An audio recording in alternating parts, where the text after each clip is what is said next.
اليوم ده بقى هنكمل الجزء التاني من نعمة دي بقى اللي حكايتها حكاية. اليوم ده كنا كلنا متجمعين عند جدتي، متعودين بقى دايما ان احنا بنتجمع وقت بقى خبيز العيش الشمسي، نوع من انواع العيش بس جميل جدا وصحي جدا.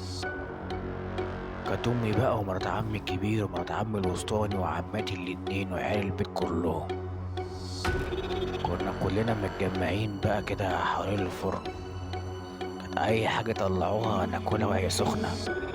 العيش بقى لما يكون لسه طالع من النار بيبقى طعمه جميل جدا.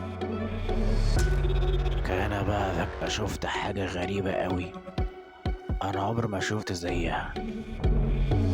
بدأت أسمع حاجات وكلام كتير في ودني. بعدها بالظبط شفت عمي الصغير كان راكب العربية بتاعته، كان معاه ميكروباص شغال طريق اسكندرية القاهرة. وهو ماشي كان في عربية بتجري ورا العربية التانية، هو ماشي وراه. لكن أنا بقى شهقت حتة شقة، جدتي نفسها اتخضت من الصوت اللي أنا طلعته. لكن كلهم بقى اتلموا حواليا. جدتي زعقت معاهم وخدتني وطلعنا قدام الباب. ما جدتي بقى بقت عارفة خلاص أنا إيه اللي فيا، اللي أنا بقرب وأشوف أي حاجة لسه محصلتش أو لسه هتحصل. وقلت بقى وهي اللي قالت إن إحنا الاتنين في وقت واحد قلنا نفس الكلمة دي، محدش يجي ورانا. عملت لي مية بسكر على أساس يعني أنا مخضوضة. قعدت كده وقالت احكي مالك في ايه. قلت لها انا خايفة منك علشان اللي انا شفته هيزعلك. قالت لي يعني ايه يا حبيبتي؟ طب قولي طيب وما تخافيش مش هعمل لك حاجة.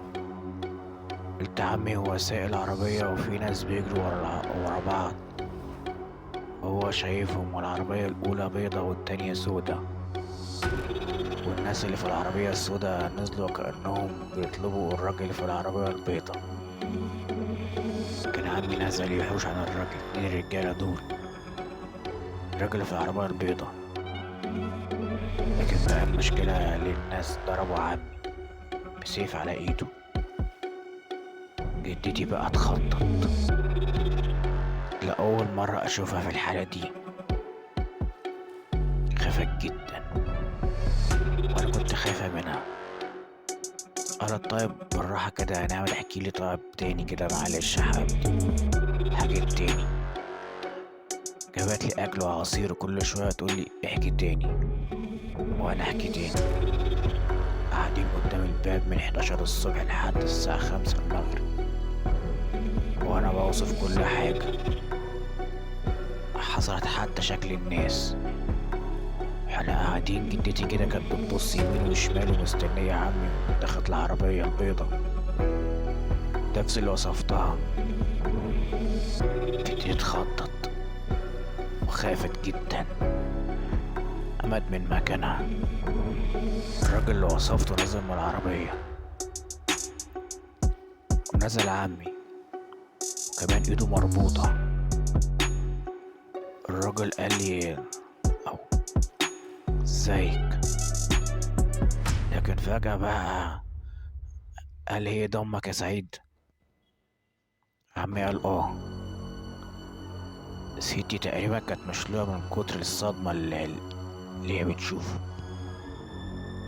مش عارفة تتكلم وتتحرك ولا تقول أي حاجة خالص، قاعدة في مكانها كده ومبلمة أو بصة للناس وخلاص. مصدومة. اللي أنا قلته بالحرف هو اللي حصل بالظبط.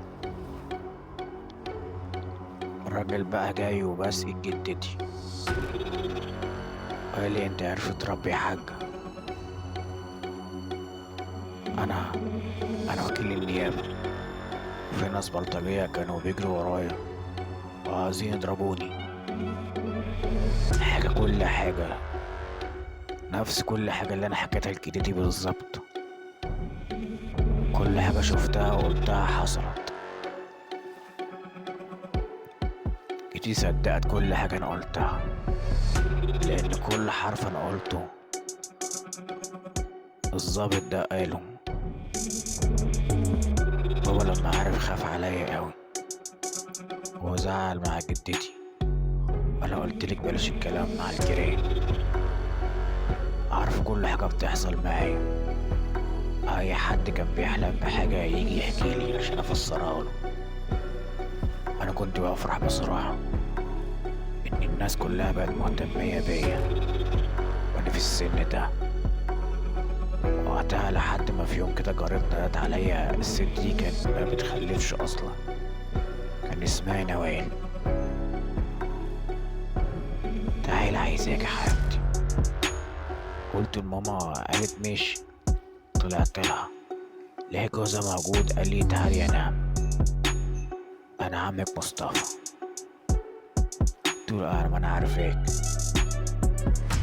شفت حلم وعايزك تفسريه. قلت ماشي. قعدنا على الأرض كده قدامه، عامل قعدة عربي كده، كلنا قعدنا على الأرض. بدأ يحكي بقى عن مكان في الصحراء. بدأت أشوف المكان، بدأت أوصف المكان، هو يقول كلمة وأنا أكمل لحد فعلا ما وصلت المكان. كنت شايفة كل حاجة كويس جدا. شفت نفسي وأنا واقف في المكان وشايفة تحت الأرض. قال لي شايفة إيه يا نعم؟ قلت له على اللي أنا شايفاه تحت الأرض. قال لي طيب أوصل إزاي؟ بدأت أخاف وأترعش لأول مرة. عاد السؤال تاني، أوصل إزاي؟ أوصل إزاي؟ قولي ما تخافيش. شفت مصطفى ظهر في المكان قدامي، مع واحد شكله وحش، ومع طفل رضيع ماسك سكينة نزل بيها على رقبة الطفل. بدأت أصرخ لحد ما الجيران كلها اتلموا. مكنتش عارفة أتكلم وما كنتش عارفة أتحرك من مكاني. شفت أبويا جاي جري. قال لي اهدي أنا جنبك.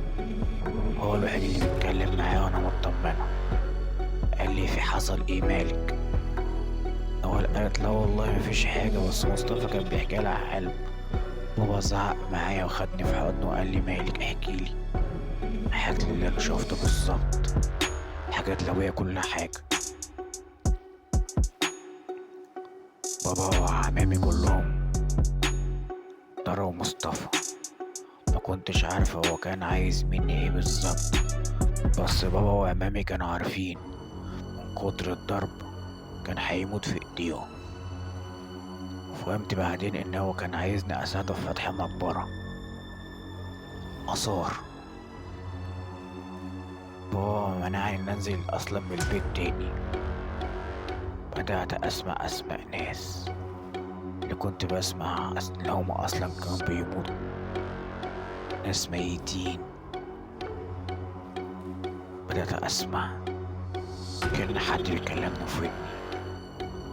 في مرة كنت مع جدتي قبل صلاة الفجر، قلت أم سلطان ماتت. أم سلطان ساكنة في الشارع اللي ورانا، صاحبة ستي. جدتي قالت امتى؟ ده كانت معايا امبارح. مين قالك كده؟ بصيت لها وقلت لها سمعت صوت في ودني من 3 دقايق، عايزها في الميكروفون بتاع الجامع. أم سلطان ماتت. جدتي بقى كانت دي صاحبة عمرها. جدتي بقى عملت زي ما يكون اتكهربت مكانها.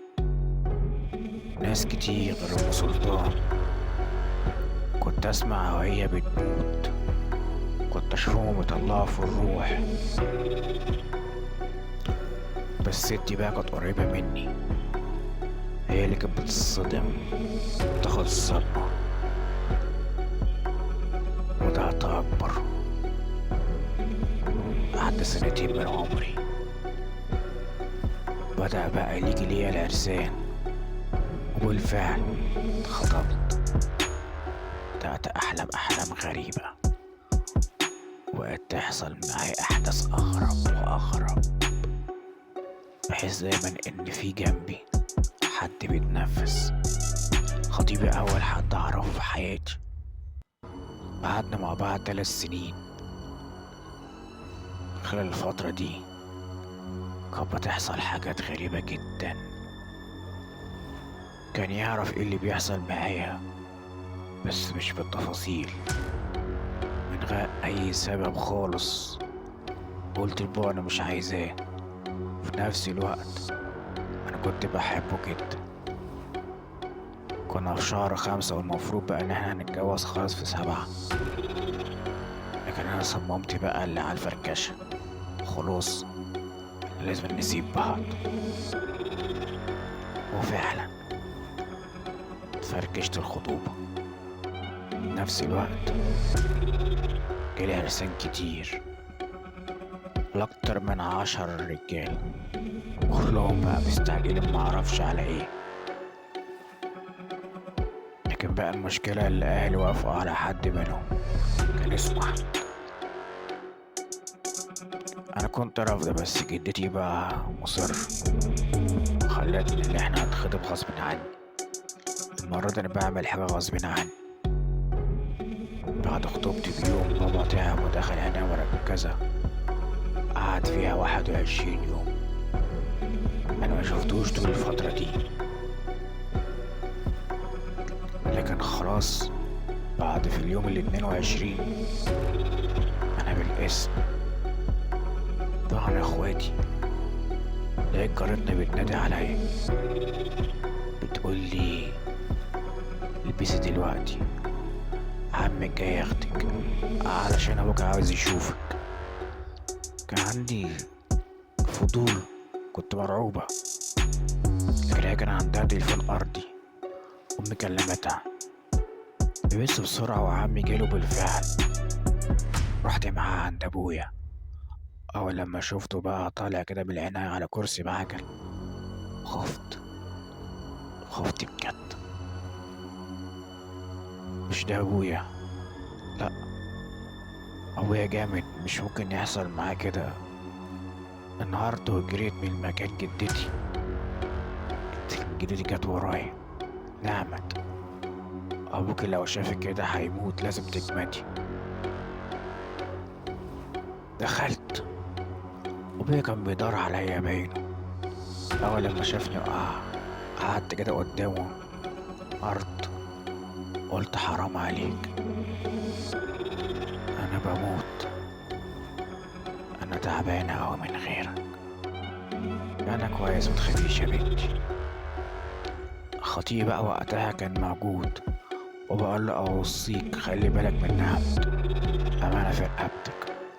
وما كانش شايف اصلا حد غيري في القعده كلها، رغم ان العيله كلها كانت قاعده. دكتور بقى لازم يرجع على جهاز التنفس. كانت الصدمه ومشيت.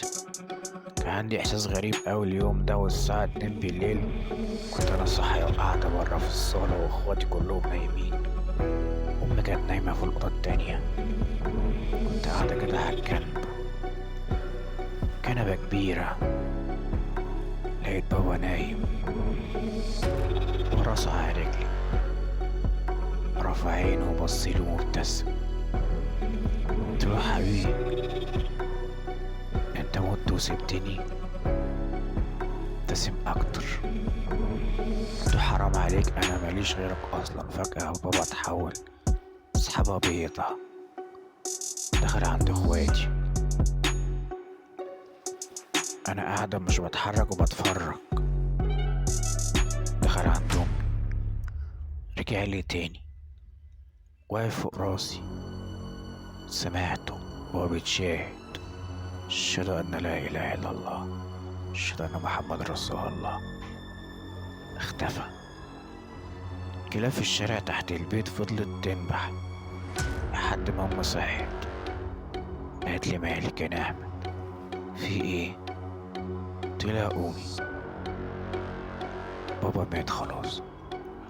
قالت حرام عليكي، بتقولي كده ليه؟ قلت لها والله العظيم مات.